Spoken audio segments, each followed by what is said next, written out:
రేవంత్ రెడ్డి కారులో వచ్చిండు, TDP MP Bhupathi రాజు ఆయన కేంద్ర మంత్రి, ఆయన ఏమో స్వాగతించిండు, హక్ చేసుకున్నాడు. తర్వాత బీజేపీకి సంబంధించినటువంటి ఎంపీలు ఉన్నారు, టీడీపీకి సంబంధించిన ఎంపీలు ఉన్నారు, వాళ్ళ కుటుంబ సభ్యులు ఉన్నారు. విచిత్రం అనిపించింది. మన భారతీయ జనతా పార్టీ, మన తెలంగాణ బీజేపీ ఎంపీలు కూడా ఉన్నారు అక్కడ. ఇగో లక్ష్మణ్ అన్న ఉన్నాడు ఎంపీ, అందరూ ఉన్నారు అక్కడ. కానీ రేవంత్ రెడ్డి వెనకాల కాంగ్రెస్ పార్టీకి సంబంధించిన లీడర్లు ఒక్కరు లేరు.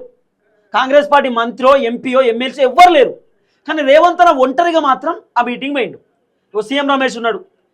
రేవంత్ అన్న పొద్దుగాల లేస్తే సీఎం రమేష్ తోటి వెరీ క్లోజ్. ఆయన కూడా ఎంపీఏ టీడీపీకి సంబంధించి. ఆ కాంట్రాక్ట్ పనులు కూడా మొత్తం రేవంత్ రెడ్డి సీఎం రమేష్కి అప్పచెప్తున్నట్టు ఆంధ్రాకు. ఇగో చూడు, రఘురామరాజు ఉన్నాడు, త్రిపులారు. ఇక ఒక్కొక్కరిని పిలిచి మరీ పక్కన కూర్చోబెట్టుకుంటున్నాడు రేవంత్ అన్న. అగో అటు రండి మంత్రి గారు, అక్కడ కూర్చోండి సార్, వచ్చి కూర్చోండి అని చెప్పి దగ్గరుండి మరి కూర్చోబెట్టుకుంటున్నాడు, వాళ్ళతో మాట్లాడుతున్నాడు. ఇవన్నీ చూస్తే ఎందుకో పెద్ద డౌట్ కొట్టింది. అసలు రేవంత్ అన్న ఏంది, ఎందుకు బీజేపీతో ఇంత దోస్తాను ఎందుకు? ఇప్పుడు మీరు బాగా అర్థం చేసుకోరు, నేను చెప్తా. ఇప్పుడు కేసీఆర్ ముఖ్యమంత్రి ఉన్నప్పుడు భారతీయ జనతా పార్టీ లీడర్లు వచ్చి మాట్లాడినా కూడా కేసీఆర్ ఎంతవరకు మాట్లాడో అంతవరకే మాట్లాడుతుండే. కేసీఆర్ పోయి బీజేపీ ఎంపీల మధ్యలో ఏం కూర్చోలే. బీజేపీ ఎంపీలను కుర్చీలు పెట్టి ఈడ కూర్చోరు ఆడ కూర్చోరు ఎప్పుడు చెప్పలే. ఏ ముఖ్యమంత్రి కూడా ప్రతిపక్ష పార్టీకి సంబంధించినటువంటి లీడర్లతో కొంత దూరమే ఉంటాడు. ఎందుకంటే పుసుక్కున్న వాళ్ళకి దగ్గర అయితే, వాళ్ళతో బాగా ఫ్రెండ్లీ ఉంటే, క్లోజ్ ఉంటే, మా హైకమాండ్కి ఏమన్నా తేడా కొడుతుందేమో, లేకపోతే మా పార్టీలో ఉన్నటువంటి లీడర్లు నన్ను తప్పుగా అనుకుంటారేమో అని చెప్పి అనుకుంటారు. కానీ రేవంత్ అన్న అట్లేం లేదు, అందరితోటి ఫ్రీ, అందరితోని వెరీ క్లోజ్.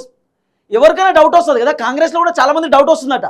అసలు రేవంత్ రెడ్డి ఏంది రోజు రోజు బీజేపీకి దగ్గర అవుతుండు, రేవంత్ రెడ్డి పుసుక్కున్న భారతీయ జనతా పార్టీలోకి ఏమైనా పోతాడా, బీజేపీ పార్టీని రేవంత్ రెడ్డి ఏమైనా హైప్ చేస్తుండా, కావాలన్న రేవంత్ రెడ్డి ప్రభుత్వాన్ని డ్యామేజ్ చేసి బీజేపీ అధికారంలోకి వచ్చేటట్టు ఏమైనా చేస్తుండా? ఇట్లా కాంగ్రెస్ పార్టీ లీడర్లకు అసలు అర్థమైతలేదు. పరిశ్రమలు ఉన్నారు కాంగ్రెస్ పార్టీ లీడర్లు. రాహుల్ గాంధీ షాక్లు ఉన్నాడట. ఎవరికి ఇన్ఫర్మేషన్ లేకుండా వెళ్ళిపోయిండు ఆయన బ్రేక్ఫాస్ట్ మీటింగ్కి. ఈ బ్రేక్ఫాస్ట్ మీటింగ్ కూడా ఎవరు పెట్టిరు? కేంద్ర మంత్రి భూపతి రాజు శ్రీనివాస్ పెట్టిండు. ఆ బ్రేక్ఫాస్ట్ మీటింగ్కి రేవంత్ రెడ్డి అటెండ్ అయ్యి రేవంత్ రెడ్డి మాట్లాడుతుండు. విచిత్రం, వాళ్ళ కుటుంబ సభ్యులకి ఫోటోలు ఇచ్చిండు, వాళ్ళతో మాట్లాడిండు, డిస్కస్ చేసిండు, ఎంపీలతో మాట్లాడిండు, నవ్వుతున్నాడు. చాలా విచిత్రం అనిపించింది. ఎంత విచిత్రం అంటే, నాకు తెలిసి అయితే కాంగ్రెస్ పార్టీ ఎంపీలతోటి కూడా రేవంత్ అన్న ఇంత క్లోజ్ ఉండడేమో, ఇంత ఫ్రీగా ఉండడేమో. కానీ టీడీపీ ఎంపీలు బీజేపీ ఎంపీలతో వెరీ క్లోజ్ ఉన్నాడు, అసలు ఫ్రీ ఉన్నాడు.